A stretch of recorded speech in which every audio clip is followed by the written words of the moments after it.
This episode is brought to you by SPI Logistics, the premier freight agent logistics firm in North America. For over 40 years, SPI has been diligently building the most successful freight agent network to provide first-class relationships for our shippers, receivers, and carrier partners. We are more than another transportation network. We are a dedicated team of professionals united by one singular purpose, and that is to expedite our agents' success. All of our agents are set up for success on day one, as they are provided with a full suite of support staff that is ready to assist them with everything from after-hours emergencies to financial and administrative needs on a no-fee basis. This way, you can focus on continuing to grow your business. There is no financial risk to start, and you have the ability to earn up to 75% in commissions. If you are looking to take control of your financial future and build your business with the backing of one of the most successful logistics firms in North America, visit www.spi3pl.com to learn more. Do me a favor and let them know that the Freight Coach sent you. Hey guys, before we jump into the episode, I wanted to let you know it is brought to you by the NMFTA. Let me ask you a question. Do you ship LTL freight? Then listen up, because the NMFC changes went live on July 19th, and they're the biggest updates in the history of freight classification. Now more than ever, accuracy matters. That's why carriers, shippers, and brokers alike are turning to Class IT Plus, the NMFTA's new digital platform for real-time NMFC data. Stop guessing, start classifying smarter, and quote freight with confidence. It's time to get your ship together because the NMFC changes are already here. Learn more at nmfcchanges.com and get started with Class IT Plus at classitplus.com. Just do me a favor and let them know that the Freight Coach sent you. What is up, ladies and gentlemen? We are back. We are live. It is the Freight Coach Podcast, the top podcast in transportation, coming to you guys every single weekday, 8:30 a.m. Pacific, 10:30 Central, to break down some industry headlines. But most importantly, you guys provide some actual insight into what you can do with all of this information.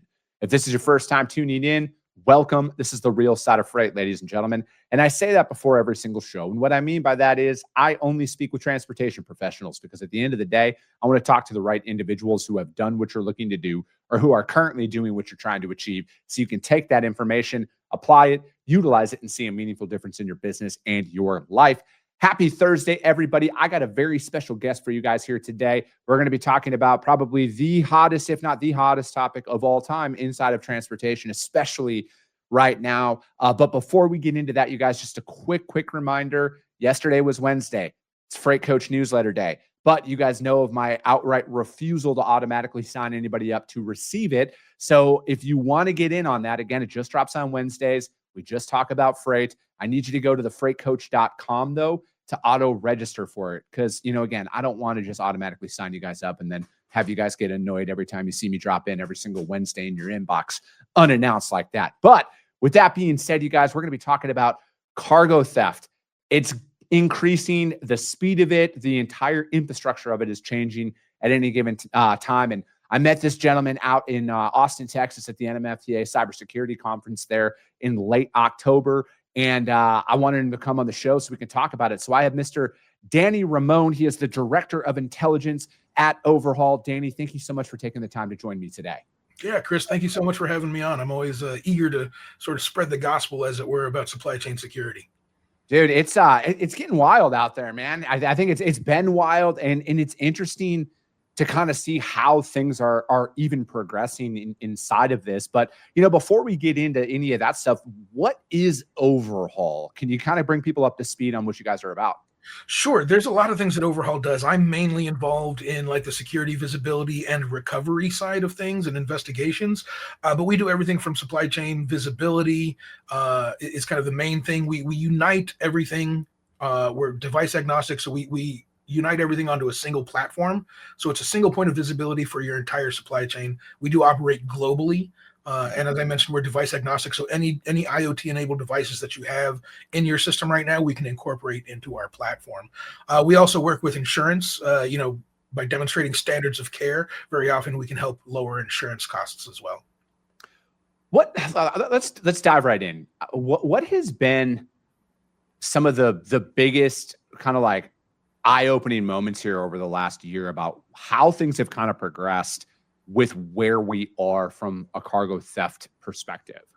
It's really hard to nail it down to just like a moment or anything, but there's been I think, several moments of realization over the last, say, half decade or so, because it really started changing around the pandemic, just, kind of like everything else across the world, right? There's the before times, and then there's the new normal that we're in right now. And around the pandemic, we started to see these folks sort of reinvest into their operations, whether they were doing this through technological or cyber enabled means, which are some of the more sophisticated ones that we're seeing and some of the more worrying trends. But we also saw some folks who weren't using technology, who were performing large scale pilferages, right? Pilferage is where you take cargo out of the trailer instead of taking the whole trailer. And pilferage used to be a game of, like, punk kids at a truck stop popping seals in the middle of the night hoping to find video game systems or something, right? And if they did, they'd carry away an armload of them, as much as they could carry on foot usually, right?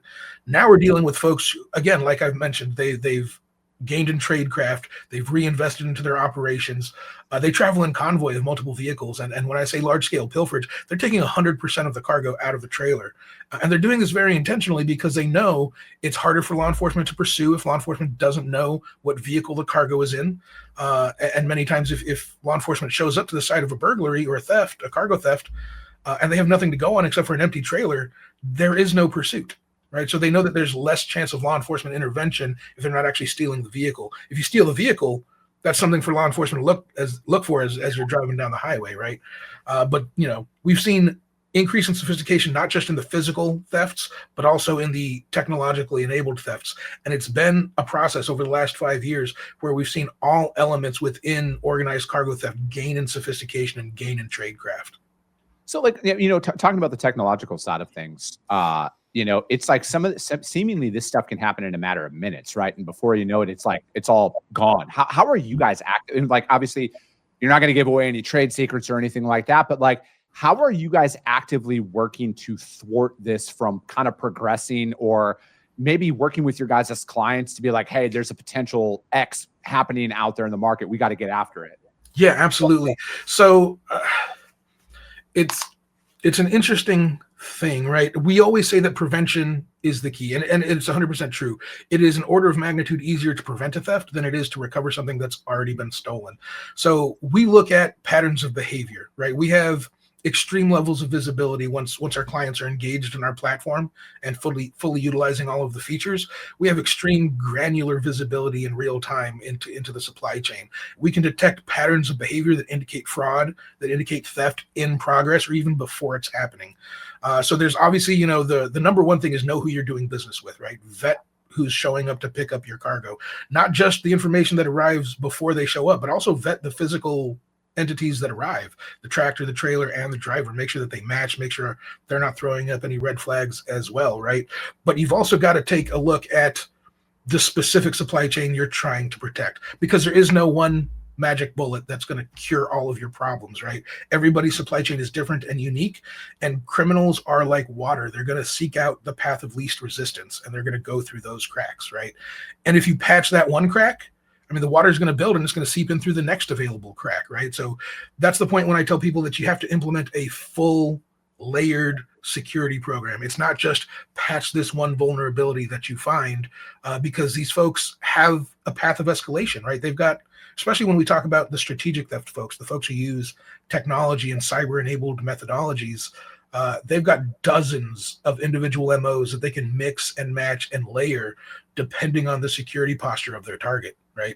And if that target then only patches that one vulnerability that caused them that one loss that they noticed, the criminals then have a path of escalation they can follow to continue targeting that same victim. How much vulnerabilities are companies unaware of? And do you feel that the push for digitization, and I'm not here to knock on it at all, but do you feel like that has exposed more vulnerabilities inside of most organizations that they're unaware of even at this point? I think so.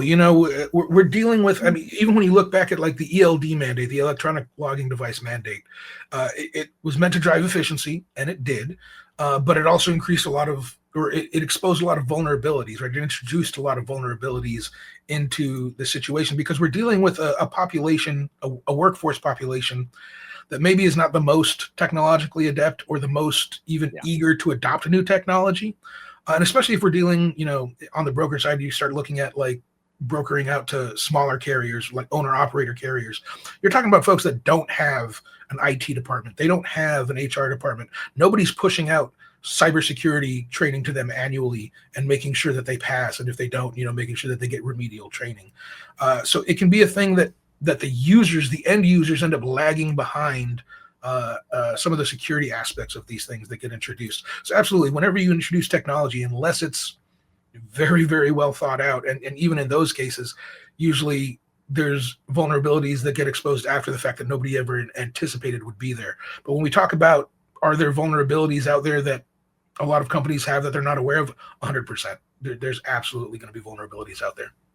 Do you think that, and I'm not anti-automation at all, and I'm not even anti-AI, voice, anything like that, but do you think that this should make a lot of companies question how digital they want their freight transactions to be, and if they want to keep that human element involved? Because it, to me, seemingly, like, again, and this is just coming from somebody who actively moves freight every single day of the week. I talk to drivers every single day of the week, dispatchers, all of this, and the tendencies haven't changed out there from the people who are trying to like gain access to it. And again, I stopped speaking publicly about it because like I don't want to give away any of the things, but like I have a couple of key questions that I ask every single time, and if they can't answer that, like it doesn't matter what they do. And because for me, it's like I think that the more of a push that there is for the digitization of the freight transaction, i.e., people can go in and just like automatically book. There's no checks and balances, essentially what I'm trying to say here. Right. Do you think that if there's more of that's driven, you're going to see an increase in freight theft? If they're doing it without proper oversight, yes. Now, again, just like you, I'm not boo-hooing on automation. Automation is great. It's an amazing force multiplier, but it's just that it's a force multiplier. You have to have human force and human intelligence behind it to verify that everything's going correctly, and to just add that little extra piece of oversight, that human insight that a machine can't really do, at least not at this point. Maybe in the future. I haven't seen it yet, right? So I'm not telling people not to automate, but I am telling people don't completely remove the human element. Yeah, no, I'm right there with you, man. I think like for me, it's like 95% of my day should be automated, but there is that 5% that like I need that checks and balance that comes into place. And again, it's like it's always great to look at the marketing decks of some of the pieces of technology that are out there. But again, it's like you got to stop to think, does this inadvertently expose me or increase my risk to theft and potential cyber, whatchamacallit, gosh, I'm drawing a blank on the word here, but like cyber attacks and stuff like that. Does that increase the vulnerabilities and the risks out there? Because again, and that's one thing, and this is why I love going to the NMFTA cybersecurity conferences, is it helps me think about a lot of these plans that otherwise that wouldn't even have crossed my mind. Like with, obviously phishing emails are one of the biggest ones out there. But again, like that's all it takes, right? It's just one click and then boom, these guys have access. And then again, they can sit behind the scenes for like a year and just study your tendencies. And then they strike and you don't know. Yeah, and that's the thing. I mean, a lot of these folks that we're dealing, when we talk about strategic theft or fraudulent theft or theft by deception, whatever you want to call it, there's a lot of names for it in the industry. We're dealing with the most prolific intelligence sharing organized group within cargo theft we've ever dealt with, right? So they are a network, and some arms of this network only operate legitimately as an intelligence gathering arm for the entire network, right? So they're not committing any crimes.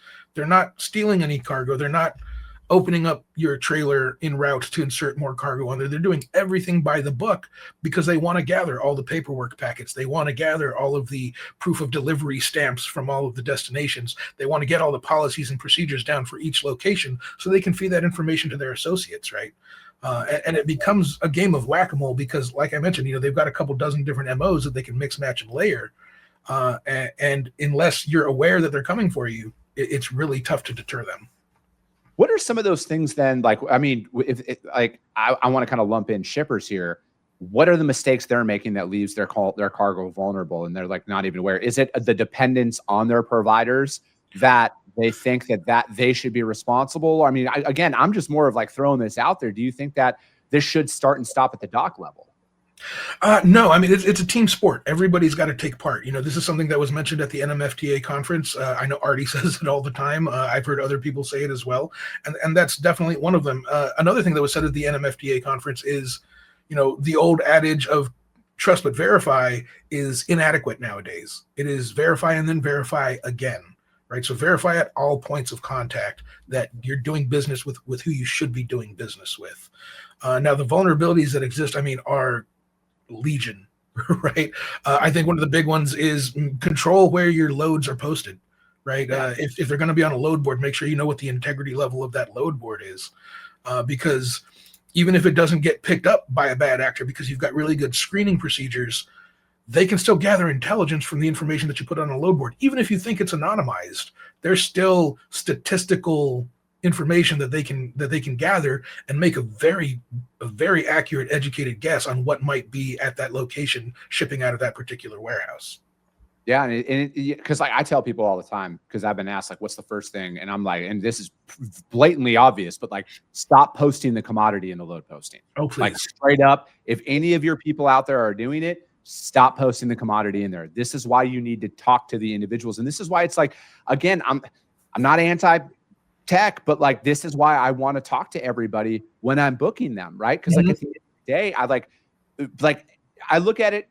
It's the path of least resistance, right? Like, again, they're looking for that path of least resistance. And if you make it harder for them, they will be deterred. I'm not saying it's going to go away, but they will be deterred because they're like, I don't want to talk to this person for 5 minutes on the phone. I want to go find the person who doesn't care or who won't pick up the phone, and they'll book it via email. So again, you got to have those steps in place, because it's like you have to make it very, very, very difficult for them to book your freight, because again, the more questions you ask, I mean, it's just like with anything, man, you don't want to get 20 questions for anything. So it's like, you're just probably going to hang up the phone at that point. Yeah, exactly. You want to not be the low hanging fruit. Yeah, no, I agree with that. So like, how have you guys used technology to maybe spot, I would say like predictive analytics, right? Like how that's caught a traditional, like caught theft that like traditional tracking may have missed?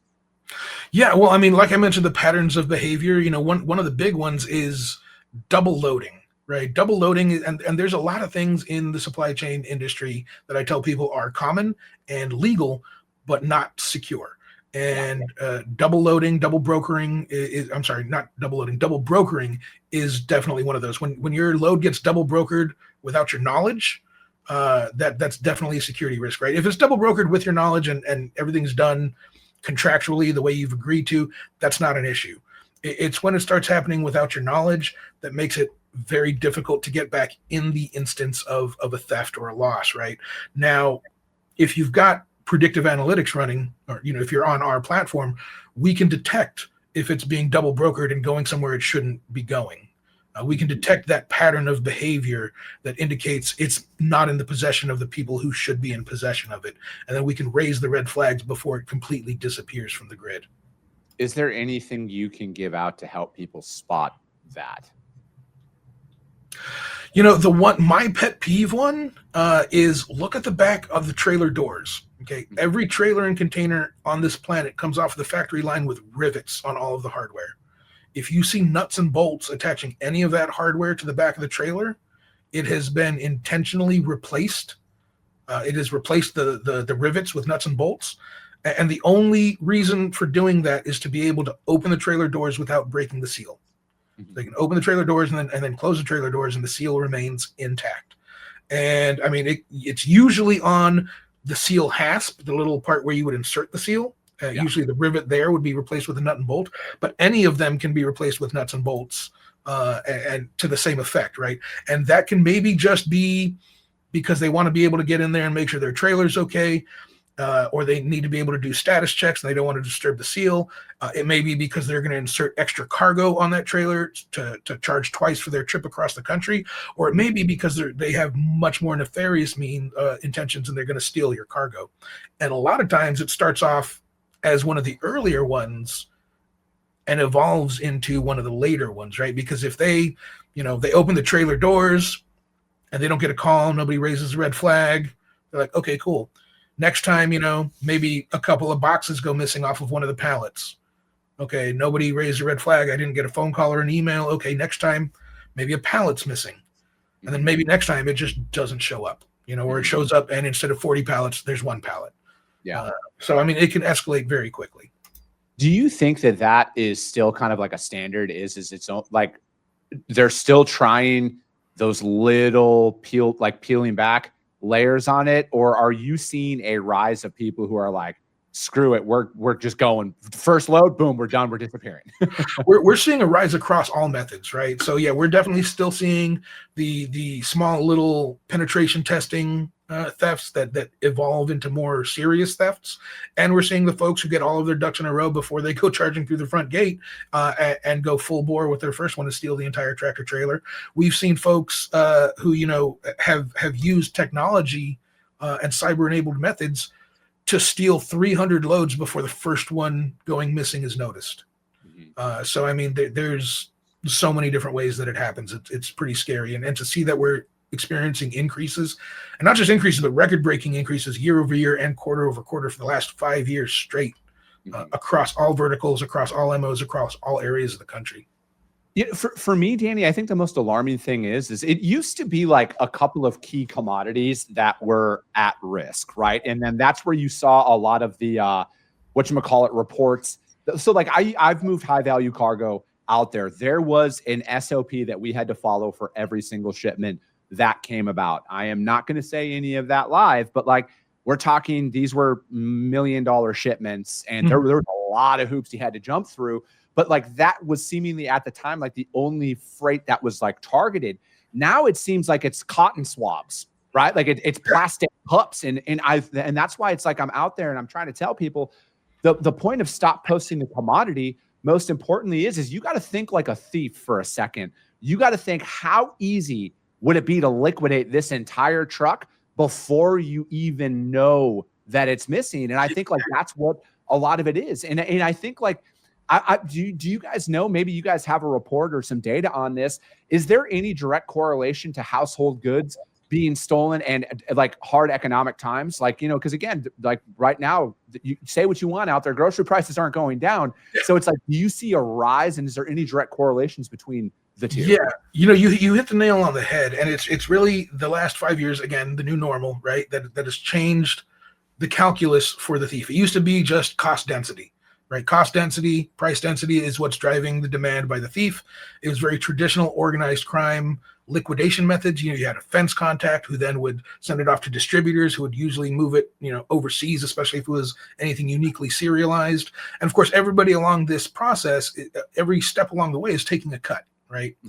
Now, the prime driver of attractiveness for a cargo thief, cost density is second. The primary driver is desirability, market desirability. How quick can they liquidate it, right? How in demand is it? And that's because consumer behavior has shifted, right? And that everyone wants it now. They want it delivered to their doorstep within 2 days, and they want it as cheap as possible. If all those boxes are checked, they're not really asking a lot of questions. I'm in that boat too, right? Yeah. Now, unfortunately, that has changed the liquidation channels for the criminals. We're now dealing with a criminal direct consumer pipeline, right? So let me just kind of paint a hypothetical picture for you. And this hypothetical picture happens every day. Somebody is involved in fraudulent theft, cyber-enabled theft, strategic theft. They've got a small network of bad actor carriers that assist them with this, and they can steal dozens of loads a day from behind a keyboard and never come into direct contact with the cargo/evidence, right? Now, it used to be that you would have to ship that overseas or find some back alley channel in order to liquidate it, right? Now we've got e-tail websites and social media marketplaces. Example, TikTok is not only driving consumer desires, it is also selling them the product, right? You can go to TikTok store and buy all the products that are going viral there. And I tell people all the time, if there's a consumer product going viral on TikTok, you can bet it's going to be a target of cargo theft, right?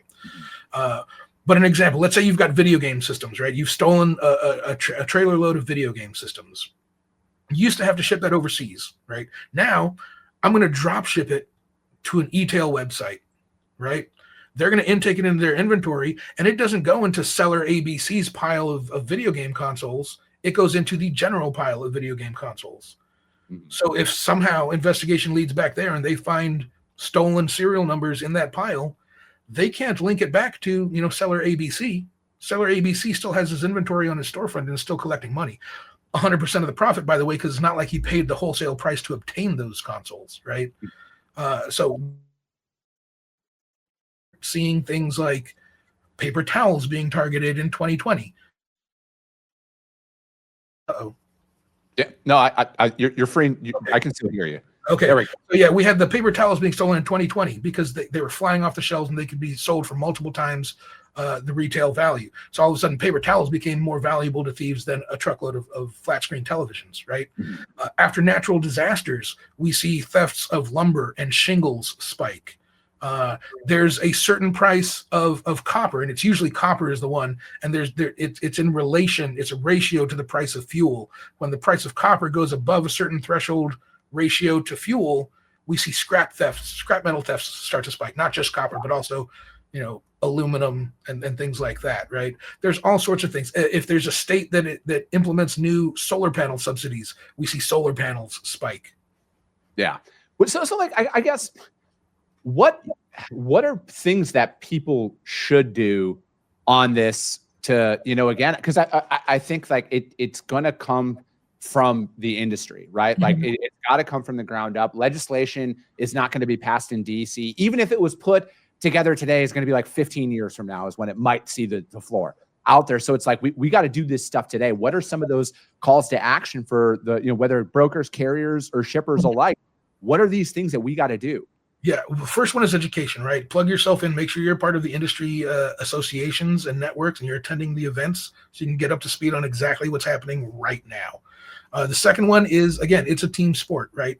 Make sure you're engaged in that team sport. I see a lot of folks, I like to put it in terms of pay it forward, right? And I'm when I say this, I'm not saying go broke covering somebody else's liability, but I think everybody tends to wash their hands of any responsibility if they don't have liability for the cargo, right? Yeah. And that's where those gaps are created. And there's a lot of times I think you can cover somebody else's liability without much or without any real inconvenience or cost to yourself. And I think every player in the supply chain needs to do that, right? Don't leave trailers sitting outside of the yard if you don't have to. Like bring them inside the fenced yard while they're waiting to unload. Don't make them wait outside, or communicate with folks, and let them know, hey, our yard is full. Maybe you park 50 miles down the road instead of right outside our gates. That's just one example, right? But I think we're all aware of how we wash our hands of responsibility whenever the liability is no longer on our desk, right? And I think the thieves know this, right? They operate legitimately within the supply chain, so they know where these gaps are. Yeah, no, I agree. And so like with a lot of that being said, man, it's kind of, we're wrapping up here this morning. What are your warning to people in 2026? What trends should everybody be prepared for that they might not be thinking about right now? Yeah, the warning I would put it to people is that just because you haven't been a victim of cargo theft yet doesn't mean that you're safe. As a matter of fact, we're seeing a lot of folks, a lot of areas of the country, and a lot of shippers who have never heard of cargo theft, never experienced cargo theft, and then the first time that they hear or experience it is being the victim of it, and not a basic type of theft. They're being thrown directly into the deep end with some of the most sophisticated cyber-enabled strategic theft methods that exist, right? So I think the biggest mistake is thinking that you're not vulnerable to cargo theft. The only reason that if there's vulnerable cargo out there that hasn't been stolen, which there is quite a bit, the only reason it hasn't been stolen is because there's not enough cargo thieves right now. Any plateauing or shallowing of the increase that we're starting to see is because they've reached they've hit the wall in terms of personnel, right? The saturation within their organization of people has reached its limit before the saturation of vulnerable cargo has been stolen. So, do you think it's going to get worse before it gets better? And again, I'm not trying to fearmonger, but like my call is going to get worse before it gets better. I agree, unfortunately, right? I'm starting to see, we were talking before the show started, I haven't attended a cargo security conference in the last 2.5 years that was not at or above capacity. So the industry is definitely starting to take it a lot more seriously, and awareness is really growing of it, but it's a slow movement, right? And it is definitely going to get worse before it gets better. If I had to put my finger in the air and put a bet down on it, I'm saying it's going to get worse for probably the next 3 years before it starts to get better. Yeah, I'm Unfortunately, we agree on that topic, Danny, but I stand there with you on it, man. I do. I think it's going to get worse. And I feel like as long as the current administration continues to push with a lot of this policies that they are inside of transportation, I think that's going to cause a lot of last ditch effort of, if they're going to go this hard, let's get as much as we can in as short amount of time as we can. I just feel like that just comes, it's the good and the bad of trying to clean up a serious issue that is out there, that is cargo theft. But Danny, I'm going to have you back on in the New Year's, whether you want to or not, because I feel like we got a lot that we can cover here, man. But how does anybody reach out to you to find out more about what you guys got going on there? Yeah, definitely, take a look at my profile. Follow me on LinkedIn, Danny Ramon, Director of Intelligence and Response at Overhaul, or check us out at over-haul.com. We're always trying to put up as much real-time actionable intelligence as we can that kind of clues you into what's going on in the supply chain. Perfect. Danny, thank you so much. If you guys can't find Danny or Overhaul out there at all, hit me up. I will gladly put you guys in contact with him. But that's going to be it for today, ladies and gentlemen. As always, if you got value in what you heard, subscribe to the show, you guys. And if you're feeling ambitious, rank it on iTunes and Spotify, because if you see value, your network's going to see value as well. I appreciate you guys. I love you guys. And we'll be talking to you soon. Came back with a bang. Window down, yelling out money, anything. Hey, ooh, got the foot on the gas. Pedal to the metal when I'm getting to the bag. Hey.